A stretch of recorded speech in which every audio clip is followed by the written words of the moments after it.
नमस्कार दोस्तों, क्या आपकी गर्दन में दर्द रहता है या गर्दन और कंधे में अकड़न बनी रहती है या आपके हाथों में दर्द के साथ सुन्नपन और झंझनाहट हो रही हो या आपको चक्कर आ रहा हो, तो जरूरी नहीं कि आपको सर्वाइकल स्पॉन्डिलाइटिस की दिक्कत हो। तो ये वीडियो आपके लिए बहुत ही महत्वपूर्ण होने वाली है, क्योंकि मैं आपको बताऊंगा ये क्यों होता है, इसकी कारण क्या है, इसके बचाव क्या है और एक्सरसाइज के माध्यम से इसे कैसे ठीक किया जा सकता है। इसलिए इस वीडियो को अंत तक देखिएगा ताकि कोई भी महत्वपूर्ण जानकारी आपसे छूटे ना। मैं doctor Mahmood Ahmed, senior physiotherapist, Physiovedic rehabilitation centre, Lucknow.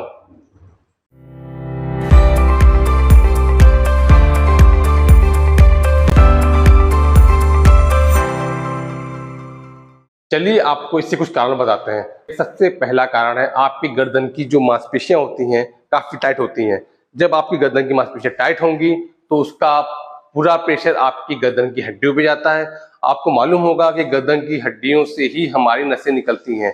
जब आपकी गर्दन की हड्डियों पे दबाव पड़ेगा तो नसों पे भी दबाव पड़ेगा, जिससे आपके हाथों में दर्द, सुन्नपन और झंझनाहट आने लगती है। इसके साथ आपको घबराहट होती है, कभी कभी लोगों को शरीर से पसीना निकलने लगता है या छोटी छोटी बातों पे गुस्सा आने लगता है। इसके अलावा और भी कारण हैं, जैसे आपके शरीर में विटामिन D3, कैल्शियम या विटामिन बी की कमी होती है। उस कंडीशन में भी आपके गर्दन में दर्द होता है। या अगर आपको गैस्ट्रिक ट्रबल हो रही है, यानी आपको गैस बन रही है, आपका पेट साफ नहीं होता, तो उस कंडीशन में भी गर्दन में दर्द होने की चांसेस बढ़ जाते हैं। इन सब से बचने के लिए मैं आपको आज एक ऐसी टेक्निक बताऊंगा जिसको आप करेंगे तो आपकी जो गर्दन की मांसपेशियां हैं वो सॉफ्ट होंगी, और इसके बाद जो एक्सरसाइज बताऊंगा उसको आप करेंगे तो आपके हाथों में झंझनाहट या सुन्नपन आ रहा हो उससे काफी हद तक आपको आराम मिलेगा। एक चीज मैं आपको बता दूं कि आपको ये टेक्निक जो मैं बताऊंगा या एक्सरसाइज बताऊंगा, इससे पहले आपको 10 से 15 मिनट सिकाई करनी है। सिकाई करने से आपकी जो मसल्स होती हैं सॉफ्ट हो जाती हैं, तो आपको एक्सरसाइज करने में ज्यादा दिक्कत नहीं होती है। तो चलिए मैं आपको कुछ एक्सरसाइज बताता हूँ जिसको आपको दिन में 2 बार करना है। एक्सरसाइजेस बहुत इजी हैं, आप बिना किसी मदद के घर पे खुद कर सकते हैं। चलिए आपको मैं बताता हूँ कि आपको ये टेक्निक कैसे करनी है। ये टेक्निक आपको एक्सरसाइज करने से पहले करनी है। इस टेक्निक को आप खुद कर सकते हैं या आप घर पे किसी की मदद से भी कर सकते हैं। इसके लिए आप क्या करिएगा कि जिस तरफ आपका दर्द है और गर्दन को उसको अपोजिट कर लीजिएगा। अपोजिट करने के बाद जैसे ये आपको यहाँ पे दर्द है, यहाँ पे थोड़ा सा पेन रिलीविंग ऑयल लगा लीजिएगा। ऑयल लगाने के बाद अपने अपने बाएं हाथ से इसको आपको ऐसे मसाज करनी है, नीचे से ऊपर की ओर खींचना है, थोड़ा दबा के खींचना है। ये आप जितना खींचेंगे आपका तेल अब्जॉर्ब होगा और वहां की जो मांसपेशियां हैं जो टाइट है वो ढीली होना शुरू हो जाएंगी। ये आप खुद कर सकते हैं, और अगर आप नहीं कर पाते हैं, आपको किसी तरह कराना हो तो आप क्या करिएगा, आपको इस तरह ये नेक तक ऊपर तक ले जाना है। इस तरह से आप ऐसे मसाज करिएगा नीचे से ऊपर तक के। आप जितना करेंगे आप देखेंगे आपका तेल एब्जॉर्ब हो जाएगा और आपकी जो मांसपेशियां हैं वो सॉफ्ट हो जाएंगी। इस मसाज को आपको 2 से 3 मिनट करनी है, और ध्यान रखिएगा आपको दोनों तरफ करनी है। इस साइड भी करनी है, जिधर आपको दर्द नहीं है उस साइड भी करनी है। इससे फायदा क्या होगा कि आपकी जो दोनों तरफ की गर्दन की मांसपेशियां हैं वो बराबर सॉफ्ट हो जाएंगी और आपको एक्सरसाइज करने में ज्यादा दिक्कत नहीं होगी। जब आप ये टेक्निक कर लें तो आप देखेंगे कि आपकी जो गर्दन की मांसपेशियां हैं काफी सॉफ्ट हो गई हैं। अब आपको कुछ एक्सरसाइज करनी है, जिस वे में आपको मैं एक्सरसाइज बताऊंगा आपको उसी वे में करनी है। सबसे पहले एक्सरसाइज आपको जो करनी है उसे हम लोग कहते हैं शोल्डर श्रगिंग एक्सरसाइज कहते हैं। इसके लिए आप सीधे बैठ जाइएगा, अपने कंधे को ऊपर ले जाइएगा, जितना स्ट्रेच कर सके स्ट्रेच करिएगा। 5 सेकंड तक काउंट करिएगा, 1 2 3 4 5। फिर नीचे ले जाइएगा, नीचे आप नीचे की तरफ खींचिएगा, 1 2 3 4 5। फिर ऊपर ले जाइएगा, 1 2 3 4 5। फिर नीचे ले जाइएगा, 1 2 3 4 5। इसी तरह आपको इसको 10 से 15 रिपीटेशन करने हैं। जब यहाँ पे करेंगे तो आपकी जो मांसपेशियां ऊपर जाएंगी और नीचे जाएंगी, उसमें खिंचाव आएगा, और जितना खिंचाव आएगा आपकी मांसपेशियां और ढीली होती जाएंगी। इसके बाद आपको जो एक्सरसाइज करनी है उससे हम लोग प्रोट्रैक्शन रिट्रैक्शन एक्सरसाइज। इसके लिए आप सीधे खड़े रहिएगा और अपने कंधे को आगे करिएगा। जितना आगे करेंगे देखिएगा आपको ये खिंचाव आएगा। आगे करिए, 1 to 5 तक काउंट करिए, 1 2 3 4 5। फिर पीछे ले आइए, ऐसे मशीना तानिए, 1 2 3 4 5। जब आप ये करते हैं तो आप देखिएगा ये आपकी जो आगे कंधा आगे करने की मांसपेशियां होती हैं, पीछे करने की मांसपेशियां होती हैं, इसमें खिंचाव आता है।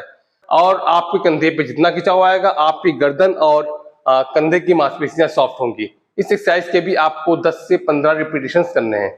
इसके बाद आपको जो नेक्स्ट एक्सरसाइज करनी है, इसको हम लोग नेक साइड रोटेशन एक्सरसाइज कहते हैं। इसके लिए आप सीधे बैठ जाइएगा। बैठने के बाद आप अपने गर्दन को जितना मोड़ सकते हैं मोड़िएगा। आप देखेंगे जब इधर मोड़ेंगे तो आपकी इधर की मांसपेशियों में काफी खिंचाव आएगा। रोकिएगा 5 सेकंड तक के, 1 2 3 4 5। इसी तरह आपको इस साइड जाना है, जितना स्ट्रेच कर सके करिएगा। 1 to 5 काउंट करिएगा, 1 2 3 4 5। वापस इस एक्सरसाइज को जो आप करते हैं तो आप देखेंगे कि आपकी ये जो गर्दन है और ये यहाँ की जो मांसपेशियां हैं कंधे की, इस पे खिंचाव आएगा। खिंचाव जितना आएगा उतना आपके कंधे में आराम मिलेगा। इसके बाद आखिरी में आपको जो एक्सरसाइज करनी है, जिसे हम लोग नेक आइसोमेट्रिक एक्सरसाइज कहते हैं। इसके लिए आप आराम से बैठ जाइएगा। बैठने के बाद आप अपने हाथ को अपने माथे पे रख लीजिएगा।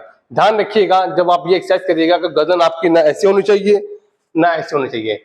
गर्दन आपकी एकदम न्यूट्रल पोजीशन में होनी चाहिए, एकदम सीधी रहनी चाहिए। इस चीज का आप ध्यान रखिएगा। आप अपने हाथ को माथे पर रखिएगा।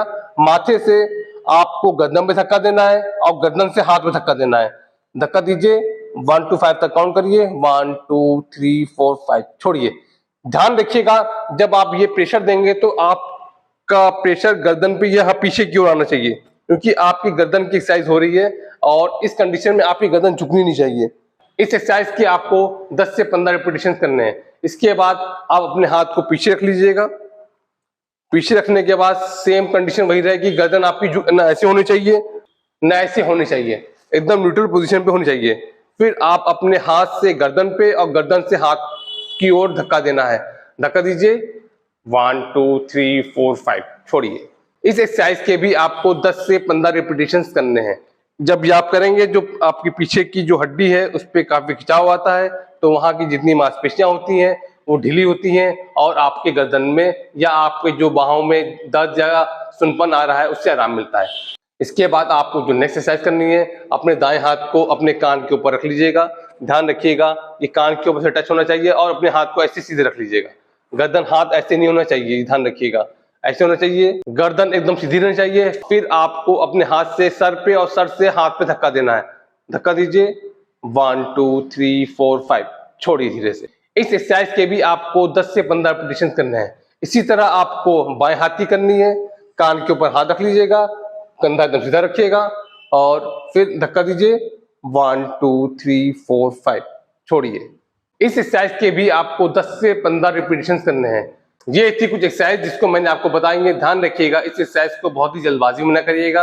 एक्सरसाइज बहुत ही आराम से करिएगा और दिन में आपको 2 बार करनी है। जब आप इसे करेंगे तो आप देखिएगा आपको पहले दिन से ही थोड़ा बहुत आराम मिलना शुरू हो जाएगा और साथ ही आपके जो हाथों में दर्द जा रहा है या सुनपन जा रहा है, झंझनाहट हो रही है, वो भी कम होना शुरू हो जाएगी। शुरू में लोग गलती करते हैं कि एक ही दिन करते हैं तो उनको आराम नहीं मिलता, कहते हैं कि एक्सरसाइज से फायदा नहीं हुआ। तो आप इस चीज ध्यान रखिए, कोई भी चीज अगर बिगड़ती है तो सही होने में थोड़ा टाइम लगता है, इसलिए थोड़ा पेशेंस रखिएगा। आप एक्सरसाइज रेगुलर करते रहिएगा, देखिएगा कि आपको 10 से 15 दिन में आपकी गर्दन का दर्द लगभग खत्म हो जाता है। तो इसलिए इस चीज का ध्यान रखिएगा कि एक्सरसाइज आप रेगुलर करिएगा। चलिए मैं आपको कुछ प्रिकॉशन बताता हूँ। सबसे पहला प्रिकॉशन है कि आप झुक के ज्यादा काम ना करिएगा। अक्सर लोग जो कंप्यूटर पे काम करते हैं या लैपटॉप पे काम करते हैं या झुक के काम करते हैं, उनके गर्दन में दर्द होने लगता है, तो वो तब भी उसको अवॉइड करते हैं। तो ध्यान रखिएगा कि बीच में आपको 2-3 घंटे के बाद बीच में थोड़ा ब्रेक ले लीजिएगा, ताकि आपकी जो गर्दन की मांसपेशियां हैं वो सॉफ्ट हो जाएं। और अगर आप एक ही पोस्चर में लगातार बैठे हैं तो कोशिश करिए आप अपने कमर को हमेशा सीधा रखिए।